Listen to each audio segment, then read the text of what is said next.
بسم اللہ الرحمن الرحیم۔ آج کا ہمارا موضوع ہے شیعہ سنی اختلافات کے پیچھے سازشیں۔ دیکھیے عزیزان، بڑا آسان ہے کسی بھی چیز کو سازش کہہ کے چپ ہو جانا۔ حقیقت یہ ہے کہ سازش کو پہچانا جائے اور پھر سازشی کے ان ارادوں کو ناکام بنانے کی کوشش کی جائے۔ دو چیزیں ہیں یہ، اور پہلی کہ ان اختلافات کے پیچھے سازشیں کیا ہیں۔ دیکھیے، ایک مسلمہ سا مسئلہ ہے کہ اختلافات ہیں، شیعہ سنی میں اختلافات ہیں، پہلے بھی تھے اور بعد میں بھی رہیں گے۔ مسئلہ یہ ہے کہ ان اختلافات کو سازشوں کے تحت بھڑکایا جاتا ہے، جب ضرورت ہوتی ہے تو ان کو استعمال کیا جاتا ہے۔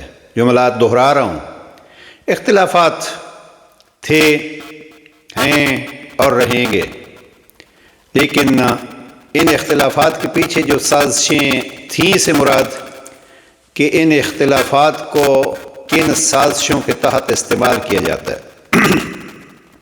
میں تاریخ کے ان حوالوں میں نہیں جاتا۔ تین چیزیں جناب سید جمال الدین افغانی فرمایا کرتے تھے، ان سازشوں کے پیچھے سب سے بڑی جو طاقت ہے وہ ہے حکومت، ہر دور میں حکومت۔ اور اس کو انگریزی میں ایک بڑا محاورہ بن گیا، لڑاؤ اور حکومت کرو۔ یہ لڑاؤ ایک بہت بڑی سازش ہے۔ اور پھر لڑاؤ کس کس کو لڑاؤ؟ لوگوں کو آپس میں لڑاتے رہو، اور بھائی بھائی سے لڑ رہا ہے، خاندان خاندان سے لڑ رہا ہے۔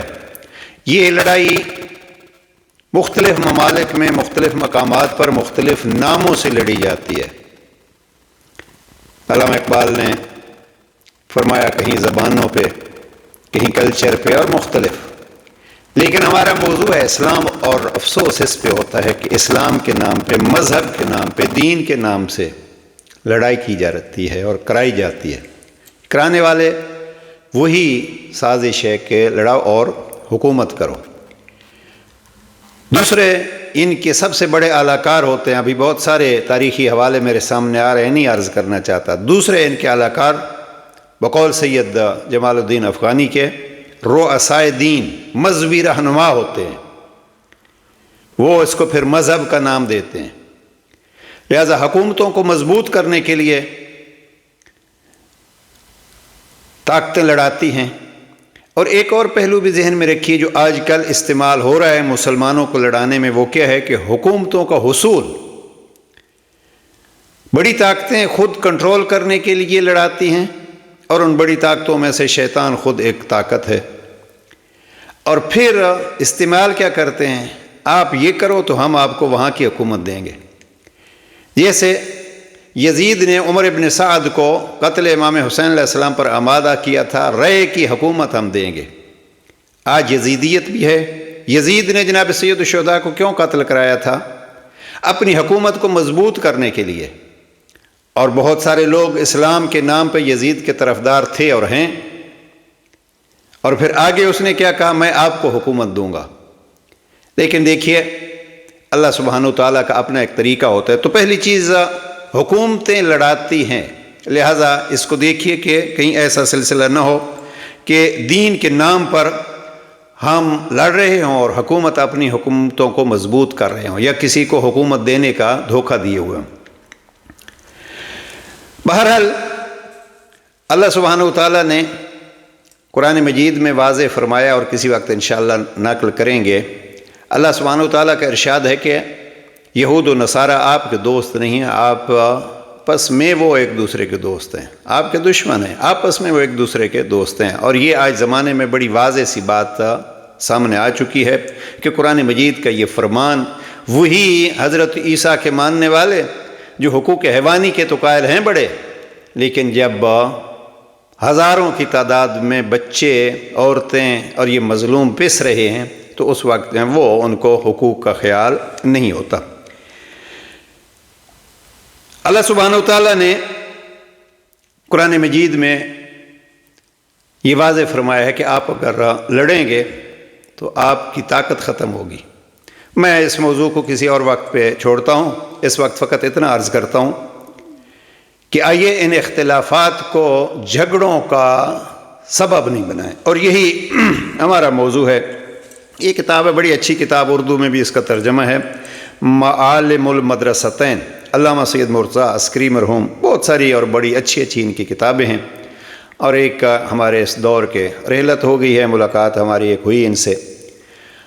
تو ان کتابوں میں انہوں نے کیا کوشش کی، اور اس کتاب میں خصوصیت کے ساتھ، اس لیے ہم نے اس موضوع کے لیا ان کے ایک تحریر کے مطابق، وہ کہتے ہیں کہ دیکھیے، فرماتے ہیں کہ دیکھیے ان اختلافات کو ختم نہیں کیا جا سکتا، کم کیا جا سکتا ہے، اور ان اختلافات کو جھگڑوں سے بچایا جا سکتا ہے۔ اس کا طریقہ کیا ہے؟ وہ فرماتے ہیں کہ میں نے اس کو عملی طور پر اپنانے کی کوشش کی ہے، اور وہ کوشش کیا کی ہے کہ حج کی پلیٹ فارم کو استعمال کرو، مدینے کے مرکز کو استعمال کرو، نجف اور قم کے شیعہ مراکز کو استعمال کرو، اور علماء کے جو درمیان اختلافات ہیں، دیکھیے بڑی دلچسپ چیز ہے، علماء کے درمیان جو اختلافات ہیں، علماء ان کو آپس میں کانفرنسوں کی صورت میں، سوال و جواب کی صورت میں بیٹھ کے یا کانفرنسوں میں شرکت کر کے حل کریں، اور اس کا حل جو ہے وہ پھر بہادری اور شجاعت کے ساتھ پیش کریں۔ اگر ایسی صورتحال ہوگی تو جیسے دار التقریب، آپ کو معلوم ہے کہ شیعہ سنی کا شیخ شلتوت مصر سے اور ایران سے بزرگان، آیت اللہ العظمیٰ آغا بروجردی کے دور میں آغا حسین قمی نمائندہ تھے، اور پھر سلسلہ چلتا رہا، اور کسی حد تک اب بھی کبھی کبھی اس کو پیش کیا جاتا ہے۔ دار التقریب یعنی دار التقریب بین المذاہب، اس میں بحثیں ہوتی ہیں، اس میں گفتگو ہوتی ہے اور ہونی چاہیے، اور اس گفتگو کے نتیجے میں پھر ازہر میں جناب شیخ شلتوت کے فتوے کے مطابق جہاں 4 فقہیں پہلے پڑھائی جاتی تھیں، 5ویں فقہ بھی پڑھائی جانے لگی، جہاں باقی تفسیریں شائع کرائی جاتی تھیں وہاں مجمع البیان شیعہ تفسیر بھی مصر سے شائع ہوتی ہے۔ یعنی یہ ہے کہ ان اختلافات کو بیٹھ کے ڈسکس کیا جا سکتا ہے، اور ان کو حل اس عنوان سے کہ ایک دوسرے کو سمجھا جا سکتا ہے، اور پھر پیار محبت سے ایک ہی شیعہ اپنی جگہ پہ، سنی اپنی جگہ پہ۔ البتہ یہ ناسبیت جو ہے وہ میں بارہا ہی عرض کر چکا ہوں کہ ناسبیت کے لیے، یزیدیت کے لیے ہر دور میں ضرورت ہے، اور اس کے لیے الحمدللہ شیعہ اور سنی کل بھی متفق تھے اور آج بھی متفق و متحد ہیں، اور ان کا مقابلہ کر رہے ہیں۔ وہ چونکہ ان کا اصلی وہی یزیدیت کا پرچار ہے، جناب سید الشہداء کو اس دور میں بھی خطا کار اور غلطی پہ اور باغی کہا جا رہا ہے، تو ان کے ساتھ تو بہرحال عقلی گفتگو کیا ہوگی، ان کو ان کی زبان میں ہی جواب دیا جاتا ہے، اور علماء اہل سنت الحمدللہ دے رہے ہیں۔ بہرحال انہوں نے پھر یہ کیا ہے کہ ایسے مقامات پر یہ کانفرنسیں ہو تاکہ ایک دوسرے کو سمجھا جائے، اور میں یہاں یہ عرض کروں، انہوں نے پھر کوشش بھی کی اور نقصانات بھی بتلائے ہیں کہ کیا کیا نقصانات ہوتے ہیں۔ مثلا اس دور میں آیت اللہ العظمیٰ آغا خمینی نے ولادت پیغمبر اکرم کے اس 2 تاریخوں کو کیسے خوبصورت انداز میں جمع کیا۔ ہفتہ وحدت یعنی 12 ربیع الاول کو اہل سنت ولادت مناتے ہیں، اور 17 ربیع الاول کو اہل تشیع، تو اس میں کیا ہوا کہ یہ پورا ہفتہ ہی آپ ولادت جناب پیغمبر اکرم مناؤ، تو یہ ہفتہ وحدت ہو گیا۔ مثلا شیعہ اسکالرز میں آیت اللہ سیستانی کیسے کیسے فتوے دیتے ہیں کہ شیعہ سنی ایک دوسرے کی جان ہیں، بھائی ہیں، اور میں یہی عرض کروں گا یہ انہوں نے اختلافی مسائل پیش کیے ہیں۔ مثلا توحید کے بارے میں جو اختلافات ہیں ان کا پھر حل بھی پیش کیا ہے کہ شیعہ یہ سمجھتے ہیں، اہل سنت یہ سمجھتے ہیں، اور اس میں حل یہ ہے کہ آپ اس چیز پہ متفق ہوں، جو آپ کے اتفاق کی امور ہیں ان پہ اتفاق کریں، دوسرے پہ آپ ایک دوسرے کے ساتھ عزت و احترام کے ساتھ بحث کریں۔ جیسے مثلا المراجعات میں 2 شیعہ اور سنی بزرگوں نے کوئی 68 خطوط کے صورت میں ایک دوسرے سے سوال کیے، جواب دیے، اور یہ سلسلہ جاری رہا، اور الحمدللہ المراجعات ایک بہترین کتاب ہے شیعیت کو سمجھنے کے لیے، خاص کر بارہا یہ میں عرض کر چکا ہوں کہ بہترین کتاب ہے۔ ہم یہاں آتے ہیں کہ بر صغیر میں چونکہ جب انگریزوں نے اپنی حکومت مضبوط کرنا چاہی تو انہوں نے بھی یہی قانون استعمال کیا۔ آپ دیکھیے ان کے وہ 200 سال کے قریب قریب جو مدت گزری اس میں مناظرے کتنے عروج پر تھے، دونوں طرف سے مناظروں کا سلسلہ ہوا۔ البتہ اکثر یہ ہے کہ شیعیت پہ اعتراض ہوتے تھے اور پھر اس کے جوابات دیے جا رہے تھے۔ پھر ایک ایسا موقع بھی آیا کہ پھر شیعہ مجالس میں بھی بس وہی مناظرہ ہی موضوع بنا رہا۔ میں اکثر یہ عرض کرتا ہوں اور اپنی زندگی میں تقاریر میں یہی کیا ہے کہ آپ اپنے ائمہ کی عظمت بتلائیے، فضائل بتلائیے، اور آپ باقی چیزوں کو مت چھیڑیے، جو اختلافی چیزیں ہیں ان کو مت چھیڑیے۔ قرآن کی تفسیر بتلائیے، مفسرین کی تعارف کرائیے۔ بہرحال اس دور میں یعنی انگریزوں کے دور میں جب ان اختلافات کو ہوا دی جا رہی تھی تو علامہ اقبال کی ایک بڑی مشہور نظم ہے، کافی تفصیلی ہے، دنیا اسلام اس کا نام ہے، اور اس میں ایک شعر جو ہیں وہ انہوں نے بہت میں کئی دفعہ نقل کر چکا ہوں، اے کہ نشناسی خفی راز جلی ہوشیار باش، اے گرفتار ابو بکر و علی ہوشیار باش۔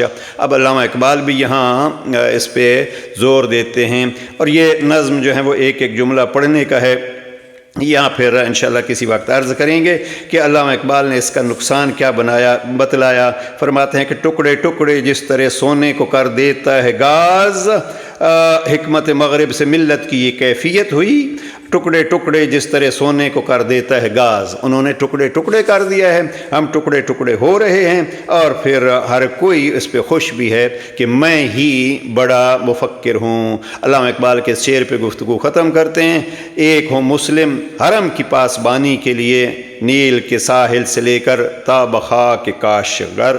تو اب یہ ایک ہونے کے لیے نسل اگر مسلم کی مذہب پر مقدم ہو گئی تو پھر مسائل کھڑے ہو جاتے ہیں۔ اب یہ ایک ایک شعر پڑھنے پہ جی چاہ رہا ہے، لیکن حرم کی پاسبانی کے لیے ایک ہونا پڑے گا، ورنہ دشمن کے نظریے آپ کے سامنے ہیں کہ آج قدس کے ساتھ کیا کر رہے ہیں اور کل اس حرم کے ساتھ کیا کرنے والے ہیں۔ پروردگار ہمیں دشمن کی سازشوں کو سمجھنے اور ان کو رد کرنے اور ان کا مقابلہ کرنے کی ہمت و توفیق عطا فرمائے۔ والسلام علیکم ورحمۃ اللہ۔